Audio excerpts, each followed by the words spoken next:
Hello viewers, আশা করি আপনারা সকলেই ভালো আছেন। তো নাটকপ্রিয় ভাই ব্রাদার্স, আপনারা যে যেখান থেকে আমাদের এই নতুন ভিডিওটি দেখছেন তাদেরকে সকলের প্রতি রইল ভালোবাসা ও শুভেচ্ছা। তো ভিউয়ার্স, চলুন কথা না বাড়িয়ে জেনে নেওয়া যাক মুক্তিপ্রাপ্ত নাটকের আপডেট সম্পর্কে সব তথ্য। সম্প্রতি নির্মাতা আদিবাসী মিজানের পরিচালনায় নতুন একটি নাটক মুক্তির জন্য প্রস্তুতি হয়েছে।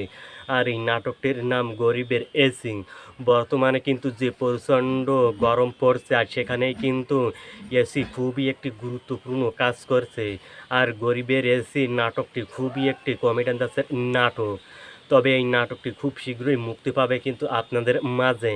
ইতিমধ্যে কিন্তু অফিসিয়াল পোস্টারও প্রকাশ করেছেন প্রযোজনা প্রতিষ্ঠান দানগুলি। এছাড়া এই নাটকটি আপনারা দেখতে পাবেন দানগুলি এন্টারটেইনমেন্ট অফিসিয়াল ইউটিউব চ্যানেলে। তো নাটকপ্রিয় ভাই ব্রাদার্স, এই নাটকে জাহের আলীর বিপরীত অভিনয় করবেন সামন্তী স্বামী। গরিবের এসি নাটকটি খুবই কমেডিয়ান জাতের একটি নাটক। তো ভিউয়ার্স, দেখা যাচ্ছে আবারও নেক্সট কোনো নাটকের আপডেট না আপনাদের সঙ্গে। অবশ্যই আপনারা যারা বাংলা নাটক দেখেন তারা অবশ্যই আমাদের সঙ্গেই থাকবেন। ধন্যবাদ সকল নাটকপ্রিয় ভাই ও বোনদের।